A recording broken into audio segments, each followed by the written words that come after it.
Changing Landscapes Vancouver Island is brought to you in part by Roadrunner Magazine. Roadrunner is the most comprehensive resource for motorcycle touring and travel. Read, discover, ride.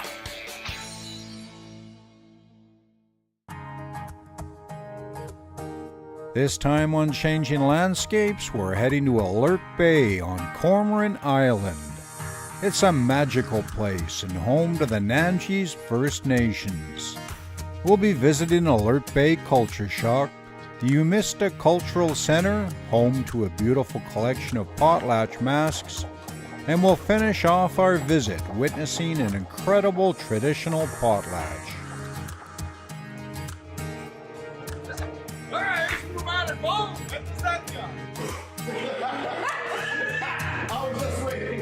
Vancouver Island, British Columbia. That's a little island off the west coast of Canada. It's our home, and what a place it is. My name is Scott Wilson, and I'd like you to join me and my good buddy Dominic Medlinski as we explore our island.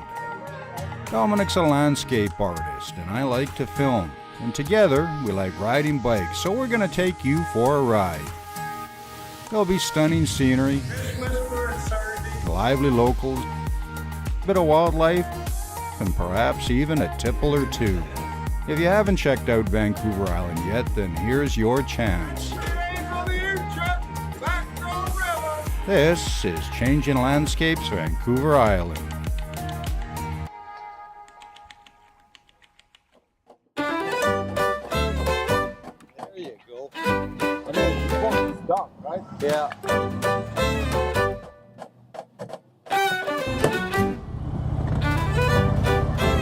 My side's good. Let's get this. Oh. I think that's pretty good. That's just gonna go. Well, you know, decide to take the input. Okay, we're in Qualicum Beach, and we're making a few after-hour modifications. These are good action shots, man. Hey, just for the viewer. So we're kind of wondering if these bags are still covered under warranty.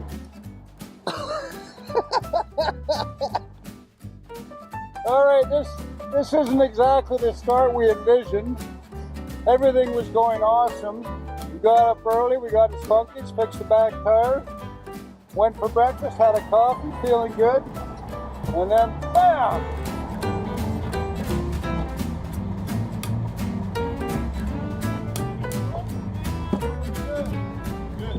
So where is Alert Bay? Well, it's way up here at the northeast end on Cormorant Island, just off Port McNeill. Better part of a day's ride, fender benders and all. Here we are in Port McNeill. We survived the trip up. Survived the little fender bender.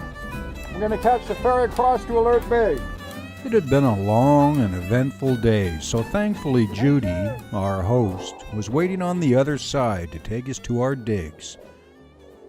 Her 45-foot Catalina sailboat. This is us right here.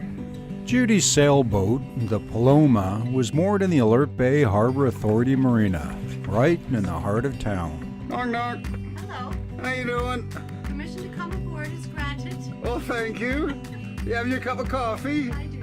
All right. Cheers. Hello, Mr. Modlinski. Yeah, we're just discussing the various ropes, which is for which. Yes. There are 1, 2, 3, 4, 5, 6, 7, 8, 9, 10. As Dominic continued to share his nautical knowledge, fishing boats continued to arrive at the marina for the opening, which was slated for 4 p.m. that day. An opening is a time window allocated fishermen to catch as much as they can up to their quota. This particular opening was for 48 hours for salmon. A pretty small opening, but one that reflected the dwindling numbers of salmon in the water. Yeah, we're just getting set up our first day in Alert Bay. Spectacular weather. We just got the permission here from the museum, the First Nation of Alert Bay, to paint the longhouse and the totem pole, so that's fine. And Scott later on in the afternoon will be filming inside, and hopefully we can get an interview for you. A spectacular village with a long history. Just setting up a fresh palette for my new painting. That palette will stay for maybe 2 or 3 paintings over the next few days, and I cover that with a cloth so it doesn't touch the painting or the clean board. Well, Dominic got set up and started to paint. I took in my surroundings. Alert Bay is a bastion of First Nations culture, and he had chosen to paint a totem right outside a longhouse built to house a Potlatch mask collection. As I stood there, I realized just how little I knew about the First Nations in general. I guess that's one reason why we included a trip to Cormorant Island. Alert Bay is one of the great destinations of this province where one can go to get a better understanding of a First Nations culture. That probably has a lot to do with the physicality of living on a small island. It really does pack a punch. Speaking of Potlatch masks, if there was ever a ceremony that illustrated cultural heritage in action, it would be the Potlatch. This is one of the reasons Alert Bay is such an interesting destination, because of its mask collection. You see, on April 19, 1884, the federal government banned the Potlatch ceremony. Whether because of fear of the unknown, a general misconception of the ceremony itself, or an attempt to lay the foundation for religious conversion, the coastal First Nations were stripped of their right to hold potlatches. And as their history and traditions were passed along orally and through ceremony, this effectively removed the heart of their historical documenting process. So as time moved on, their cultural identity came into question.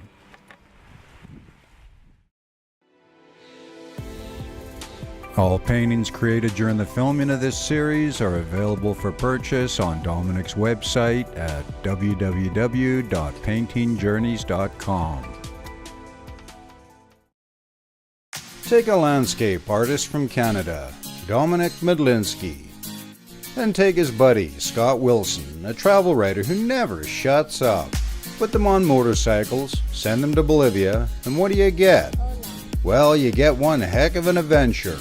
Follow along as they rip through changing landscapes, from the salt flats to the Andes, and the Altiplano to the Amazon.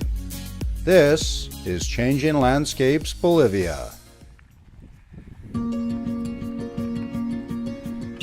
After lunch, we made our way to the Umista Cultural Centre, which was housed in the same building as Dominic had just painted. We wanted to see the Potlatch Collection, and inside, Trevor had agreed to show us around.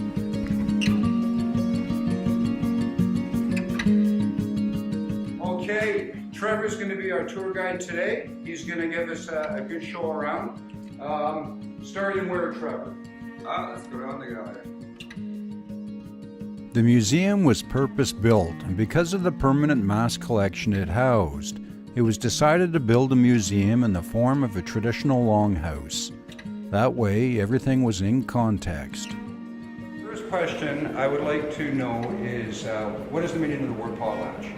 The word potlatch means to give, which it comes from trade language or Chinook jargon. From Chinook? Yeah, it's a trade language. Okay. Used So along the whole coast. Along the whole coast, Yeah. and the word actually means to give. To give, yeah. Okay. And so a potlatch, the word is used to refer to the ceremonies that many people, language groups along the coast have. So for us, we invite the guests to the ceremonies, and then we pay them as witnesses to remember what has happened during the ceremonies. So the gifts go to the witnesses, and that's kind of how you record, in a sense, who was there. Exactly. And, okay, fair enough. Yeah, it's a way of recording our history to ensure that everything is remembered that has happened during the ceremony. So this actually is kind of a historical almost like a document that transpires. Okay, and now these masks here, are these masks from potlatches or? So these masks were illegally seized by the Canadian government during the potlatch ban. And they made a bargain with the people that if they give up their masks, then the people who were charged will not be sent to prison. So this is the collection of artifacts that we at Umista were built to house this main collection. So when you guys got this collection back when? We opened in 1980. There's also another museum called Namgis on Potlatch Island in Cape Mudge. They also house a small portion of this collection. We are still retrieving artifacts from this illegal seizure. Today, there's a mask at the Parliament Museum and Gardens in London that they've agreed to return one of their masks. London, England? Yes, correct. So there's masks scattered all over the place that were taken away, and so you guys are trying to get them back and put them on, because this is part of your culture, part of your, okay. Okay, so before we were talking about how a lot of these masks were seized and taken away. Initially, I always thought that was, the Canadian government, part of the banning of the potlatch. We're going to take your masks away. But Trevor was saying that like some masks ended up in London, England, and this particular mask here, where did it end up, Trevor? This one has quite a journey. Has had quite a journey since it was taken. We believe it went to New York and then was sold at auction, where a very famous painter named Andre Breton, he's known as the father of surrealism, he purchased it in New York and brought it back home to Paris. And then his daughter, I believe, to the museum. All the ones that are were seized in Canada and kept in Canada, have they been returned? It's hard to say because we don't know where. Some might still be hiding. Yeah, some of these artifacts that we don't know the whereabouts of. Yeah. So the ones that we do know about have been returned. Okay. Yeah. Well, that's great. Hopefully one day all the masks will be back here. As important as the masks are in a cultural sense, they are also important in an aesthetic sense as they reflect regional design and materials available, as Dominic soon found out. Trevor, maybe you can tell us how the masks are made. What type of tools, first of all, are used to carve? It's yellow cedar? Red cedar. Red cedar. Red cedar, yeah. And it's always red cedar? The majority of all the masks are red cedar. Some of the other more intricate carvings, such as the small frontlets or the more elaborate rattles, maybe maple or other things like that, the harder wood. Yes, yeah. But these ones are, I would say these are red cedar. Okay. And the type of tools that are commonly used to make these masks are what? There's a number of tools. We have different adze, like elbow adze for shaping, and then the straight blades to make these small cuts here. For other hook blades for hollowing areas and creating more texture and things. From the first moment I walked into this room, I was fascinated by that grouping of masks, because I can see it's a wolf, and here we have a grizzly. Maybe you can tell us a little bit about that. Yeah, this is it's a special dance with the wolves, and sometimes you'll see one dancer, or sometimes you'll see. I was a part of a wolf dance for one of my relatives, and there was 40 wolves all on the dance floor with headdresses like this at one time. So it can be quite an elaborate dance, and they most often will have will sit on your forehead and go sticking outward. I have seen many grizzlies in my life up north, and definitely that represents a good ratio of their claws. So the dancer would probably pull that over his pants, right? Yeah. It looks like these ones he could be holding with the rope here on the back, and these are actually made, the cloth portion is made from whale bones, from the ribs of the whales. Yes.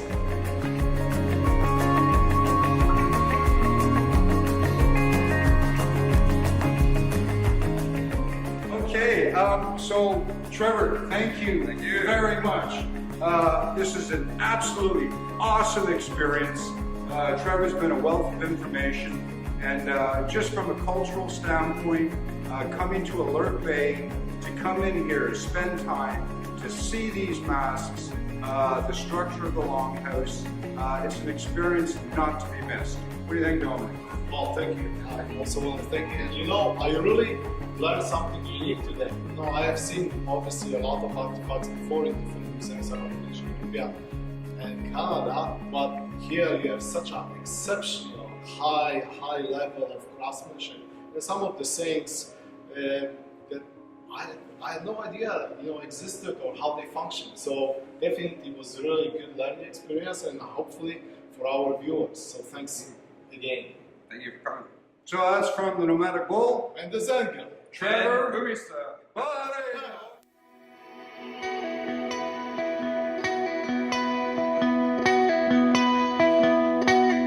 And we're back on the 45-foot Catalina Morgan, and Judy's cooking. Oh, look at that! Oh yeah, here we go. Go on, give us some more of that. She's cooking up a storm here for us. Yeah. We got them. Now, I'm not sure if you can see her from the smoke, okay? But it smells good. Yeah. So, Mr. Medlinski's over here. Good day? It's an amazing day. I love being on sailboats, and this one is one of the most luxurious ones I've ever been on. Okay, once again, so Judy here, retired nurse, and she threw caution to the wind. She bought this beautiful boat down in Seattle, and she's got a big map down next to the galley of all, not all, but some of her trips, and very impressive. You love to sail, don't you? I do. Yeah, I was out for 3 months this year. 3 months. 3 months. Never tied up. I have a water maker. Oh yeah. And I have solar. So the only time I tied up was when the wind got up to 30 knots. 30 knots, I guess. Yeah, the boat was swinging, so that's it. So I tied up. I'm sorry here. I had to get this on camera because we've had a turn of events here. The weather has changed, okay, dramatically. Okay, we have the Arctic gear out. Yeah, my down jacket. Sorry, look at me. I'm not here. Here we go. Yeah, chocolate, like a true sailor. The typical newbie. The newfie. Poland. Here we go. Well, you know, but I think what's happening is you're getting the rhythm. I'm not. I'm here with this. Oh yeah, right. Yeah. It looks like it's cooked. We're not gonna. Oh, that looks good. We're not gonna die. Oh, Ah, excellent. yummy. Okay. All we need is a martini. We're all set.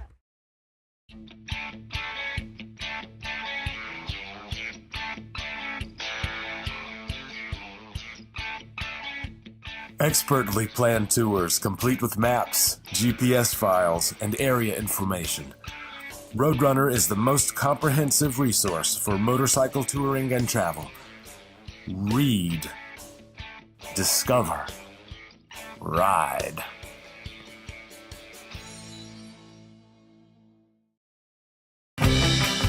If you're enjoying the show and would like to contribute to future free programming, why not become a patron at patreon.com/Nomadic Bull.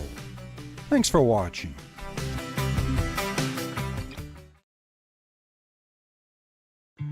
Sometimes the best way to learn about a place is to just talk to the locals. So we caught up with Andrea Cranmer at Culture Shock Alert Bay. Andrea's family had been Alert Bay for generations, so she was a good source of cultural information. So when you talk about practicing our ceremonies, you talk about the potlatch. Yeah, the potlatch. And the word means to give. In our language, we say prasad. It means potlatch. The chief, everything in the chief's life, naming his children, passing on privileges, songs, dances, marriages, memorials for people who pass away, to the spirit world. Everything's done in the ceremony. Everything's done in the big house. So a chief in our culture is a male, guided by the matriarchs in his family, and you can't just give away things on the street like, oh, I'm going to give you a dance and I'm going to give you a name. You have to do it all in front of people. You have to witness it. They have to witness it. That's Yes. what Trevor was saying. Yeah. You have to And that's witness part it. of the exchange of gifts in the sense Yes. that when you have receive a gift, that proves that you were there. And you're supposed to remember everything you saw. As the fishing boats made their way back to harbor, I tried to put things into perspective. Why was this place important, and what did it represent today? Thinking about that, it occurred to me that in a sense there was a battle going on in Alert Bay. A battle to recover cultural identity and lost traditions, while at the same time moving forward and leaving behind imposed legacies such as the residential schools. Coming off the ferry, one is immediately aware that there is a huge First Nations presence here, but masks and carvings, as important as they may be, are inanimate and usually refer to the past. I wanted to know what the people were saying about today and tomorrow. And as it turned out, Andrea and her sisters at Culture Shock offered up some answers, and through their store were bringing the past into the present. 9 years ago, we asked for him to give us a space to open up Culture Shock, because we are all versed in culture through our grandparents and our parents' teachings, and we wanted to share our history and our experiences with the people that come to visit our island.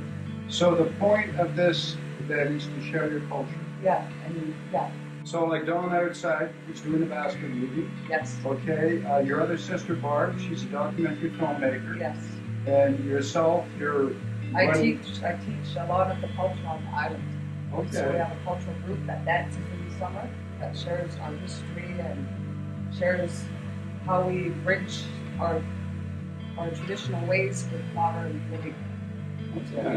In which way do you do that? Do you have people from the trip or do you have a lecture? They come to our big house, to our yupzi, our traditional house, and they're there with us for an hour, and then we share our dances and our song and the history. And then I do all the explaining of why we do it in our house. Okay. And that's in partnership with Culture Shock. We forgot one important member. Your mom. Oh, Vera! Yeah. What does she do? My mom's been a cultural, I'd say, historian for our people for a long time. She's taught culture in this community since she was, 30, I guess? Yeah. And she didn't say, oh, I'm going to do this. It was because of her grandparents and her grandmother who seen that in her and then took her and kind of mentored her into learning about her ways, learning about our ways. From Culture Shock Alert Bay to the Big House, and listen to what we heard from the parking lot.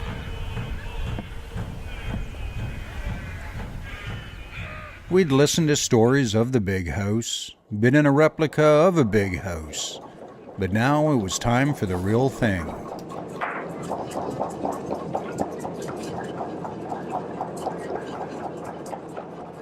Talk about timing. Turns out we were real lucky as there was a potlatch being held on the weekend. A man by the name of James Speck was holding a potlatch to commemorate his assuming the hereditary head chieftainship of the Tla'ao'tsi's First Nation. When I talked to James later, he helped me put some of the pieces together regarding the masks and their context within the potlatch ceremony. He explained that up until the 60s, the potlatch was closed to outsiders, but due to public misconception over the use of masks, where many believed the First Nations were worshipping them, it was decided to open the doors to outsiders. The chiefs wanted the outside world to understand how the ceremony played out and what it represented. They wanted everyone to know that the masks weren't for worship, but instead represented a family member or ancestral spirit of one that had left this life. The masks allowed these spirits to return to the big house so they may dance with their family again. So every time there is a potlatch, the masks are worn to allow the spirits to join the ceremony. With James's explanation came a moment of clarity, and it occurred to me that sometimes things appearing very opaque from the outside are crystal clear from the other side of the door.